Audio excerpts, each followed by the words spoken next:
Moving forward students discuss करते हैं कि आइडियल और नॉन आइडियल सोल्यूशन की बेस पे आप कौन सा लॉ थॉरली डिस्कस कर सकते हैं या स्टडी कर सकते हैं। सबसे पहले तो स्टूडेंट्स इनके दरमियान हम एक डिफरेंस है उसको थोड़ा सा हम डिस्कस कर लेते हैं। स्टूडेंट्स जैसे आपके पास आइडियल गैसेस एग्जिस्ट करती हैं बिल्कुल वैसे ही आपके पास आइडियल और नॉन आइडियल सोल्यूशंस एग्जिस्ट करते हैं। स्टूडेंट्स याद रखिएगा कि आपके पास जो नॉन आइडियल सोल्यूशंस होते हैं ये रियल सोल्यूशंस भी कहलाते हैं। सबसे पहले तो स्टूडेंट्स इनको हम डिफाइन कर लेते हैं कि किस बेस पे हम इन दोनों को आपस में डिफरेंशिएट करते हैं। स्टूडेंट्स आपके पास 4-5 बेसिस हैं लेकिन हम जो मेन है उसको पहले डिस्कस कर लेते हैं कि the interactions between the molecules of different component are same as they were in pure state. यानी कि स्टूडेंट्स आइडियल सॉल्यूशंस की केस में ये अज्यूम किया जाता है कि आपके पास जो रिजल्टिंग सॉल्यूशन बना है दो लिक्विड्स को आपस में मिक्स करने के बाद स्टूडेंट्स उसके अंदर जो एक लिक्विड के अंदर जो इंटरेक्शंस थे स्टूडेंट्स वो सेम है even after the formation of a solution. जबकि स्टूडेंट्स ऑपोजिट होता है in the case of real और नॉन आइडियल सॉल्यूशन जिसमें स्टूडेंट्स आपके पास सोल्यूट और सॉल्वेंट आपस में इंटरैक्ट कर रहे होते हैं।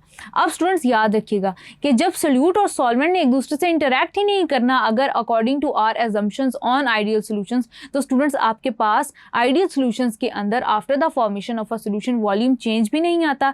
जबकि स्टूडेंट्स नॉन आइडियल सॉल्यूशंस के अंदर क्योंकि आपके पास इंटरैक्शंस बन रहे होते हैं या तो इंटरैक्शन स्टूडेंट्स आपके पास बहुत ज़्यादा वीक होते हैं सोल्यूट और सॉल्वेंट के दरमियान या तो स्टूडेंट्स आपके पास इंटरैक्शंस बहुत ज़्यादा स्ट्रॉन्ग होते हैं। अगर बहुत ज़्यादा वीक होते हैं तो स्टूडेंट्स आपके पास वॉल्यूम ऑफ सोल्यूशन बढ़ जाता है after the formation of solution. अगर स्टूडेंट्स बहुत ज़्यादा स्ट्रॉन्ग हो तो आपके पास वॉल्यूम ऑफ द सोल्यूशन जो है वो डिक्रीज कर जाता है। तो स्टूडेंट्स ये आपके पास एक डिफरेंस आ गया वॉल्यूम की केस में।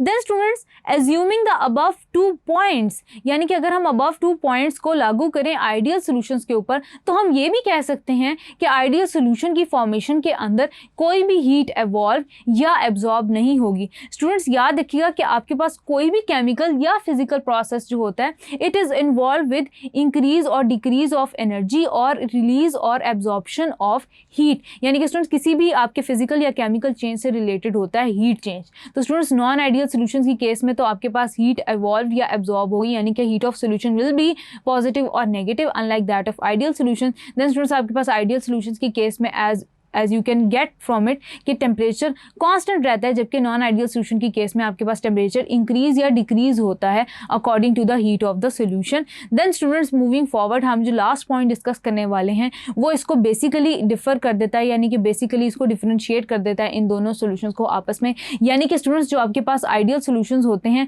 वो राउल्ट्स लॉ को ओबे करते हैं जबकि जो नॉन आइडियल सॉल्यूशंस या रियल सॉल्यूशंस होते हैं वो राउल्ट्स लॉ को ओबे नहीं करते।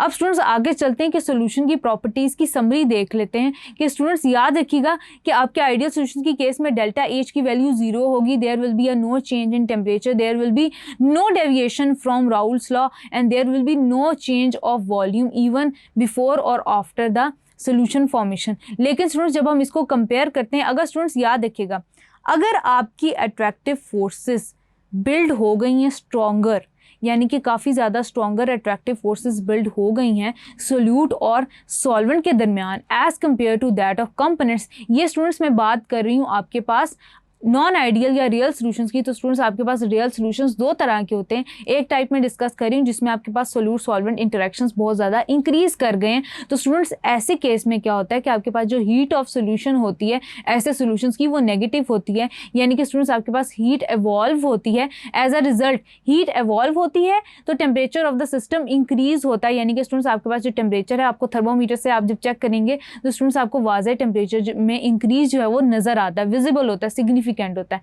Deviation from the Raoult's law students याद रखिएगा कि नेगेटिव होती है यानी कि स्टूडेंट्स आपका जो बॉइलिंग पॉइंट होता है एज अ रिजल्ट ऑफ जो सोल्यूशन बनता है उसका बॉइलिंग पॉइंट जो होता है वो इंडिविजुअल बॉइलिंग पॉइंट से ज़्यादा होता है। इसको हम एग्जाम्पल के थ्रू भी डिस्कस करेंगे। और स्टूडेंट्स याद रखिएगा कि जब इतने स्ट्रॉन्गर इंटरेक्शंस बन रहे होते हैं तो आपके पास वॉल्यूम ऑफ सोल्यूशन आपके पास डिक्रीज होता है।